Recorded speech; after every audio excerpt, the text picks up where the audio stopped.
حضرت یعقوب ابن عاصم رحمۃ اللہ علیہ دو صحابی رضی اللہ تعالی عنہما سے روایت کرتے ہیں کہ انہوں نے رسول اللہ صلی اللہ علیہ وسلم کو یہ ارشاد فرماتے ہوئے سنا، جو بندہ، اب پڑھیے میرے ساتھ، پڑھیے، بچوں کو پڑھوائیے، خود پڑھیے، لا الہ الا اللہ وحدہ لا شریک لہ لہ الملک ولہ الحمد وہو علی کل شیء قدیر۔ بس امیجز بنانے والے یہی جملہ لکھیں، کوئی جملہ آگے پیچھے نہ کریں، اس طور پر پڑھے یہ کلمہ کہ اس کے اندر اخلاص ہو اور دل اور زبان سے کہے ہوئے کلمات کی تصدیق کرتا ہو، تو اس کے لیے آسمان کے دروازے کھول دیے جاتے ہیں۔ میں نے یہ پڑھا، میرے لیے تہجد کے وقت میں، ابھی ہمارے یہاں رات کے 2:45 بج رہے ہیں اور صبح صادق ہو رہی ہے 4:15 پر، تو اس وقت میں میرے لیے آسمان کے دروازے کھل گئے، کیونکہ میں نے پڑھا اور الحمدللہ اخلاص سے پڑھا اور دل اور زبان سے بالکل متوجہ ہو کر پڑھا، میرے لیے آسمان کے دروازے کھل گئے۔ آپ پڑھو گے، آپ کے لیے بھی کھل جائیں گے انشاءاللہ۔ پھر حضور صلی اللہ علیہ وسلم فرماتے ہیں، اور اس کے کہنے والے کو اللہ تعالی نظر رحمت سے دیکھتے ہیں۔ میں نے پڑھا، اللہ تعالی نظر رحمت سے مجھے دیکھ رہے ہیں، اور جس بندہ پر اللہ تعالیٰ کی نظر رحمت پڑ جائے تو وہ اس کا مستحق ہے کہ اللہ تعالیٰ سے جو مانگے اللہ تعالیٰ اسے دے دیں۔ یہ حدیث نسائی میں ہے، عمل الیوم واللیلہ میں ہے۔ پڑھیے میرے ساتھ ایک مرتبہ اور، لا الہ الا اللہ وحدہ لا شریک لہ لہ الملک وَلَهُ الْحَمْدُ وَهُوَ عَلَى كُلِّ شَيْءٍ قَدِيرٌ۔ میں نے پڑھا، میرے لیے پھر آسمان کے دروازے کھل گئے، آپ نے پڑھا، آپ کے لیے بھی کھل گئے۔ اللہ تعالیٰ آپ کی طرف بھی دیکھ رہے ہیں نظر رحمت سے۔ آپ کو جو دعا مانگنی ہے مانگیے۔ میں اس وقت چونکہ تہجد کا وقت ہے تو میں بھی کچھ دعا مانگ لیتا ہوں۔ اے اللہ، ہم نے تیرے حقوق ضائع کیے اور تیرے بندے اور بندیوں کے حقوق ہم نے ضائع کیے۔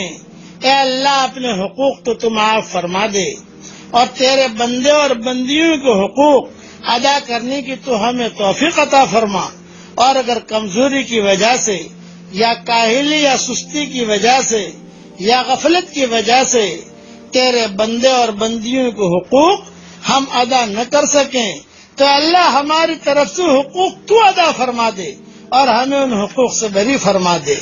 اے اللہ، ہر خیر کو ہماری طرف متوجہ فرما۔ اے اللہ، ہر شر سے تو ہماری حفاظت فرما۔ اے اللہ، ہم تیرے فضل کے عادی ہو چکے ہیں، اب ہم کسی امتحان کے لائق نہیں، بغیر امتحان کے ہمارے بیڑوں کو پار فرما دے۔ اے اللہ، یہ آواز جو سن رہا ہے، مرد سن رہا ہو، عورتیں سن رہی ہوں، ان کے دلوں میں جو جائز تمنائیں ہوں، عافیت سے ان کے تمناؤں کو پوری فرما۔ جن کے لڑکے اور لڑکیاں شادی کے لائق ہوں، غیر شادی شدہ ہوں، بہترین جوڑوں کا ان کے لیے انتظام فرما۔ جب بھی اولاد ہوں، نیک صالح اولاد انہیں نصیب فرما، اور اپنے فضل و کرم سے ہماری ساری دعاؤں کو قبول فرما۔ آمین آمین۔ والسلام علیکم ورحمۃ اللہ وبرکاتہ، وآخر دعوانا ان الحمد للہ رب العالمین۔ لا إله إلا أنت سبحانك إنا كنا من الظالمين۔ اے اللہ، ہمارے گناہوں کو معاف فرما۔ اے اللہ، ہمارے خطاؤں سے درگزر فرما۔ اے اللہ، ہم اقراری مجرم ہیں، ہمیں ہمارے ذنوب پر اقرار ہے۔ ہم جیسا گنہگار تیرے زمین میں نہیں دیکھا، تیرے آسمان میں نہیں دیکھا، تیرے فرشتے میں نہیں دیکھا، ہل اور حرم میں بھی نہیں دیکھا، اور ہم نے تجھ جیسا کریم آقا بھی نہیں دیکھا ہے۔ ہم گناہ کرتے رہے تو ہمیں روزی دیتا رہا، ہم گناہ کرتے رہے تو ہمیں مال و مدام دیتا رہا،